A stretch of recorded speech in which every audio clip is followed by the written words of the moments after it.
Today's case is named as the rarest of the rare case to ever happen. The suspect would use a very odd choice of weapon for his evil deeds, and there's a lot to learn from today's case. The suspect almost went free, but with thorough investigations and testing, they were able to prove that the victim's death was not by accident, but indeed a murder. How they were able to prove this is something that we will dig in, and it's very interesting to go through the forensic evidence. I saw this case be covered in one of my favorite Korean true crime YouTuber, Kim Won. And interesting enough, this case, I haven't seen any English YouTubers cover this. So again, you're watching this first on my channel, reporting this in English. Today's case is truly rare, and because of that, you guys know a lot of these true crime cases sometimes are demonetized. And I do work a long time translating, looking at all the sources. So your support in these videos by commenting, liking, subscribing really helps, and also sponsors as well. If you like to watch these YouTube videos on the go, you also probably like to play games as well, and I found the perfect game that you can play, and it's Toon Blast. You have to solve puzzles by blasting cubes and creating powerful combos to pass levels. There's over 7,000 fun levels with great graphics, cute characters. You also get to play with different players around the world and win rewards. There's also highly fun and challenging mini games as well. Claim rewards and prizes and fun events that you can attend. They have such cute characters. Their names are Bruno Bear, Cooper Cat, Wally Wolf,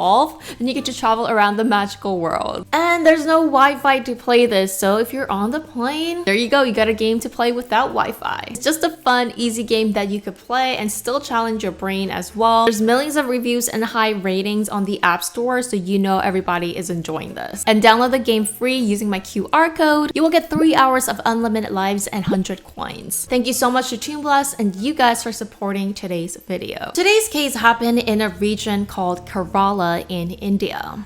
Also, it is in the state of India's tropical Malabar coast, so there's a lot of water, famous for boat rides, water activities, and things like that. And in this region, there was a couple named Suraj Kumar and Uthra. They got married in 2018, and Suraj at the time of the case was only 27 years old, and Uthra 25. Apparently met from a matchmaking service, and these are quite popular in Asia. I guess it's a thing in India as well. The time that I've heard about matchmaking is in East Asia, like in Korea and Japan and China. So matchmaking service is actually quite popular, where they're able to background check and get your personality, what you're looking for, and match it with potentials who are all looking for a serious relationship at the end, marriage. At least in Korea, these are like fancy services and they cost a lot of money. I think for the man, it's actually like 15 grand. Like, it's a crazy high service, at least in South Korea, but they do take care of you and try to match you until you find someone that you are ready to marry. I'm not sure if that's the same way that works in India in this case, and if it was like half arranged marriage for Kumar and Uthra's case. But regardless, Kumar did not come from a wealthy background at all.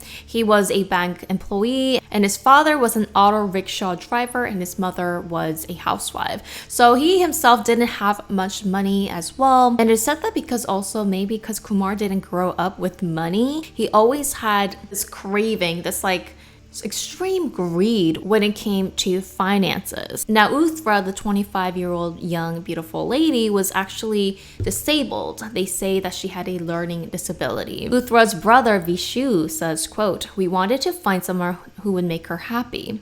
She was a girl who was a little different. She had a learning disability. We wanted a man who can take care of her." They don't specify exactly what kind of learning disability, but they do also say that it did affect her judgment ability as well. She cannot see if someone is using her or not. She only had kindness in her heart and only took orders. So I guess she was very vulnerable in that sense, and her family was really looking for a man that would take her. Now, interesting in this case, the female's family, so Uthra's family, gave Kumar's family a big dowry gift when they were getting married. I believe it's pronounced dowry. It's usually in the traditional cultures that still exist in Asia today, where usually the male side of the family gives the female side of the family a big dowry, money, gift, jewelry. Sometimes, like in Thailand, especially in like the more traditional cultures, they even give you like cow or certain like farm animals as a sign of respect and exchange for your daughter's hand to be your wife. Now in South Korea, I believe traditionally, this is what my mom told me, the man's side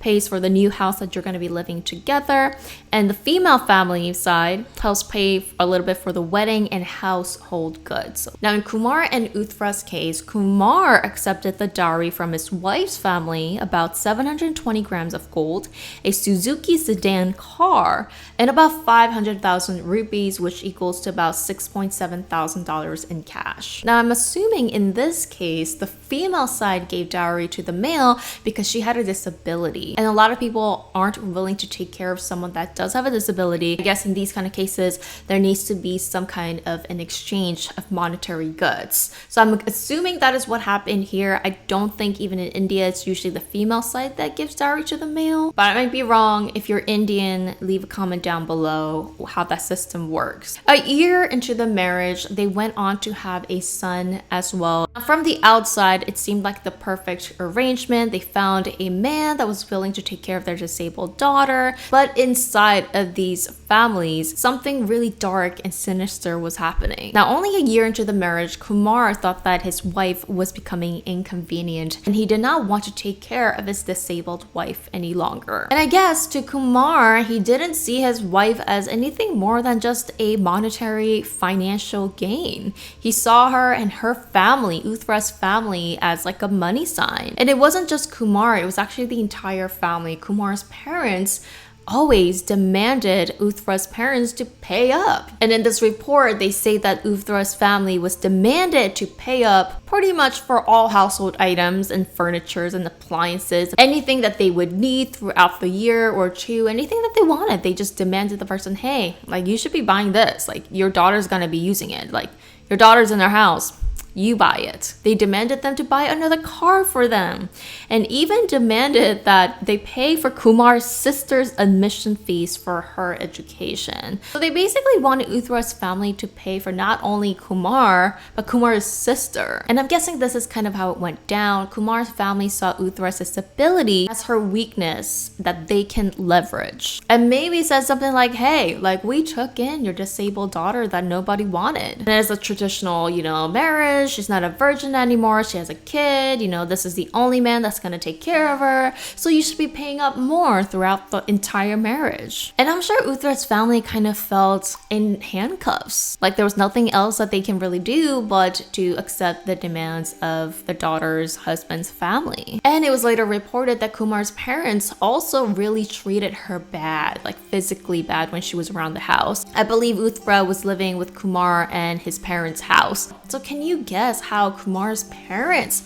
probably even treated Uthra when she was around the house? I can't even imagine. Probably like made her feel like a Cinderella, like made her do all the chores, do all the cooking and cleaning, like more than what a normal traditional wife is supposed to do. It was reported that Uthra's father also agreed to pay Kumar's parents 8,000 rupees per month, or $107 every single month, and bought everything in order for Kumar's parents to treat Uthra nicely, or at least as a family. But this was apparently not enough for Kumar and probably Kumar's parents. He said, quote, I grew dissatisfied with Uthra's learning disability. But before getting rid of her, he wanted to take everything from her. And this time, the last thing he would do was to try and get her life insurance. And it was in 2019, only a year again since their marriage, Kumar started to plot his own wife's murder. But obviously he doesn't want to go to jail for it or get caught, so he thought of a very sneaky way. And he came up with the plan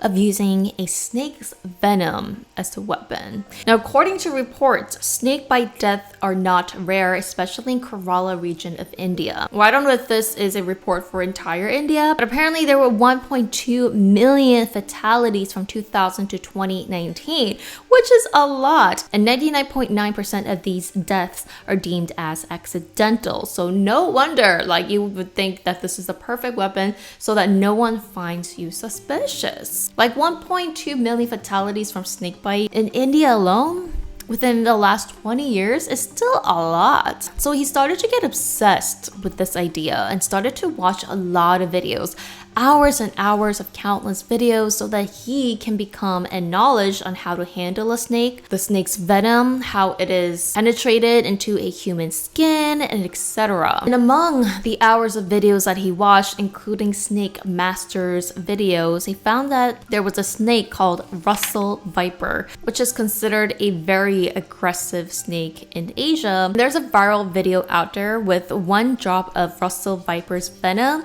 turns like a blood into jelly. So it's supposed to quickly clog the human blood flow system. Hours of research, Kumar felt pretty much confident and ready to do this. So on February 26, 2020, Kumar would purchase the Russell viper illegally from a snake handler. Now, from what I read, having snake pets in India, it is illegal if it is caught from the wild. I believe if it was like shipped from internationally, like those pet snakes, it's okay. And especially having a Russell viper as a pet would be illegal. Now, the snake seller was named Chavarukavu Suresh. Now, I did read somewhere that Suresh's wild caught snakes, this whole operation was illegal, cash business. Kumar would purchase the snake for about 10,000 rupees or about $135 and got to plan. His first plan was to do it right away. He put the snake on their stairs right between the first floor and second floor and told Uthra, who was upstairs, "Hey honey, can you get my phone downstairs?" And hoping that she would go downstairs, just not notice a gigantic snake that is on your stairs. But of course, as Uthra went downstairs, she noticed the snake right in front of her, screamed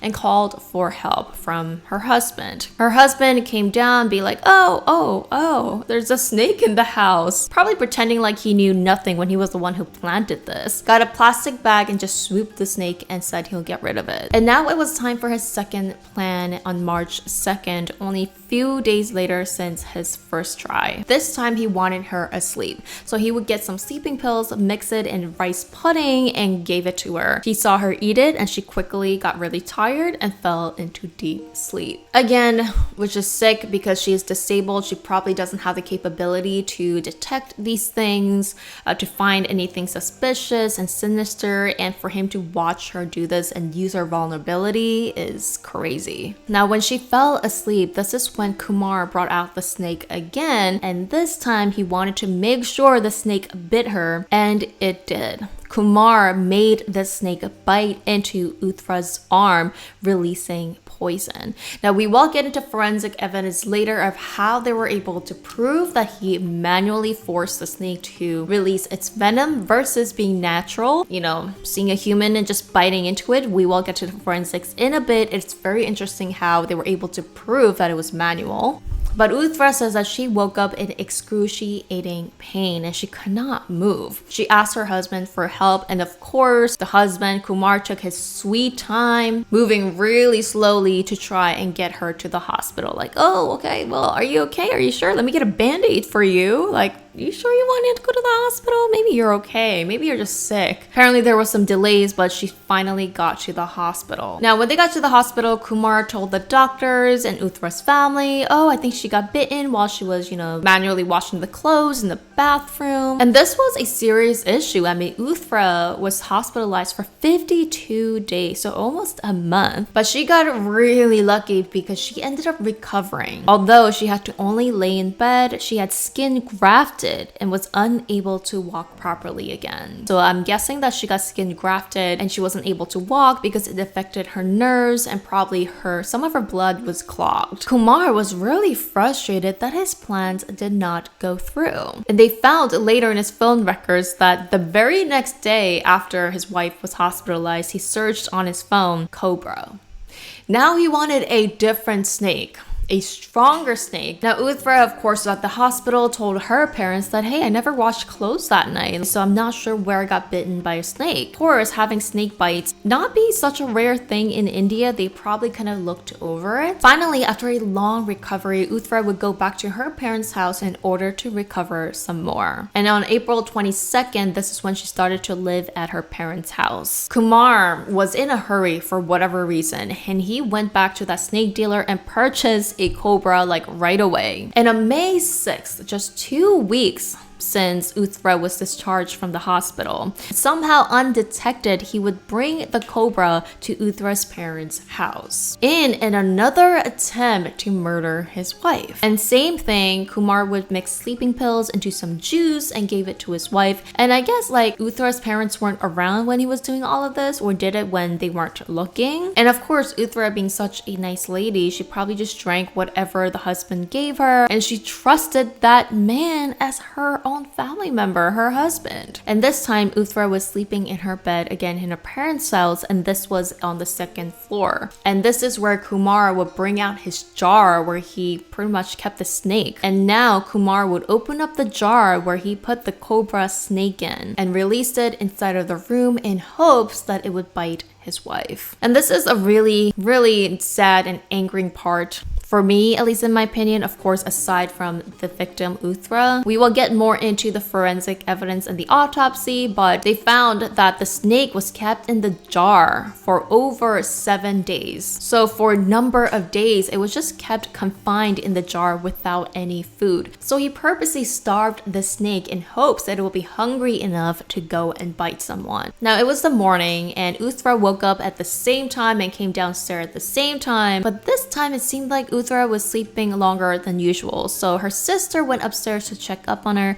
and she was found unconscious. They took her to the hospital right away, and unfortunately the next day Uthra would pass away. They found that she had 2 snake bite marks on her arm. Now the parents were floored. They were like, she was just bitten by a snake like 2 months ago. You're telling me she was bitten by a snake again? I mean, this seemed like probability of like winning a lottery or like getting struck by lightning. They knew that Uthra's room had AC, so the doors and the windows were all closed. They knew that the region they lived in, at least a part of the house where the town they were living in, it was a region where they didn't see any snakes around their house. They called a snake expert to their house to see where the snake could have possibly snuck up inside of their house, and snake expert told Uthra's family, you know, this seems really odd. This is impossible for a snake to even go up through their windows because their windows were higher than the amount that the snake could ever hold up their body. This is when they started to have suspicions for Kumar. When the police investigated, this is what they stated along with the snake experts. Number 1, snakes do not bite unless purposely provoked. And they actually have to provoke the snake multiple times repeatedly to even try to bite a human being. They also stay dormant after 8 p.m. And there was an experiment done, and there's a whole video about it done especially to prove for this case. So the investigators had a fake arm with a piece of meat in it, and they were provoking the snake to see if it would bite it. And despite the multiple attempts, the snake wouldn't even bite the meat even after provoking it. Now, eventually it did try and fight back and did bite a little bit, but again, the snake had to be provoked repeatedly in order for it to do this. And experts did agree, and the family also agreed that there was no way Uthra was awake and provoking the snake. The damning evidence was that during the autopsy, they found 2 bite marks width of 2.3 and 2.8 centimeters, so about 0.9 and 1.1 inches, which was a much larger than cobra's fangs, which are between 0.4 and 1.6 centimeters. And this was the nail into the coffin with the evidence, because in order to get that distance of the cobra's fangs, it meant that someone had to push the cobra's upper jaws manually as if it was being milked. More experiments were done in this video if the cobra would bite a sleeping person, and in this experiment, the snake did not try to bite the human at all. Only when provoked repeatedly, they would cling on to the chicken breast. Experts also say that it was almost impossible for the snake to try and get inside of the house, at least not through the windows or the AC vents or anywhere. Snakes can only raise themselves vertically 1/3 of their length, and their windows again were higher than the 1/3 of the snake's length. Experts who have been bitten by the cobra snake or even a Russell viper says that it is an excruciating pain, especially cobra's bite. Apparently what it does is that it affects the nerves and you're unable to move. So experts say that this is such an excruciating pain that Uthra probably woke up and she couldn't say anything or move because it might have affected her nerves. Or maybe Kumar saw this being in the same room and he didn't do anything about it. He just watched his wife die. After all these evidence and almost having this case be concluded as a natural snake fatality, Kumar was arrested and the snake dealer was also arrested, and Kumar's parents were also charged as well. They were charged with potentially helping Kumar get rid of any evidence. There were evidence of Kumar deleting his phone history with the snake dealer, washing the jars, so it definitely showed that he had a lot of guilt and something to hide. The police also decided to dig up the carcass of the snake because when they found the snake inside of Uthar's home when she passed away, or the day that she was taken to the hospital, they actually ended up killing the snake. And interesting, an autopsy or a post-mortem was done on the snake, and again they found that the snake's abdomen was empty, meaning that it was true that the snake was kept confined for over 7 days, as snakes typically eat twice a day and take 7 days to digest the food, meaning it was kept purposely starved. I think this is an evil man. Now, Sarush, the snake dealer, claims that he had no idea that the snake was being used for these purposes and that he had nothing to do with the murder. Apparently, when he found out about this whole case over the newspapers before he was arrested, he called up Kumar saying, WTF, man, like, don't tell them that you bought the snake from me because now you're involving me in something that could potentially get me years in jail. Prior to their arrest, Kumar told Sarush, we can pass her death off as a serpent curse and both avoid being implicated in murder. Now, apparently in Kerala, there's something called the serpent curse. It's a superstition belief that cobras have the power to curse families who don't worship them. The snake dealer Sarush was later pardoned and decided to testify against Kumar. Kumar was later sentenced to 2 life sentences on October 13th, 2021. The court also said that this was their first known case where someone was sentenced to use a snake as a murder weapon. So what was the main motive though? And police found that the main motive probably was, again, life insurance and to take more possession of his wife's precious jewelry and gold. They found that a few months before Uthar's death, Kumar had applied for life insurance under Uthra, indicating that he wanted some kind of a paycheck for her death. And again, this case is called the rarest of the rare case, and who knows now, the 99.9% of the cases that are deemed as accidental, maybe some of them, 1 or 2 more of them could have been intentional. Uthar's family says that now they have their grandson, and quote, we will make sure he knows who his mother was. Clearly, this man Kumar was heartless. He didn't want to get a divorce, instead decided to get a paycheck out of his wife's death, taking advantage to this point of someone's vulnerability and disability. I think is evil and sinister to the core. I hope that you guys have learned a lot from today's case. Let me know what you guys have thought on the comments down below. Remember, if you have any case suggestions, you can email me at askgrazy@gmail.com. Like this video, which all helps to spread the messages. Thank you so much to Toon Blast. Remember to go check them out. Have fun popping some balloons in this challenging game.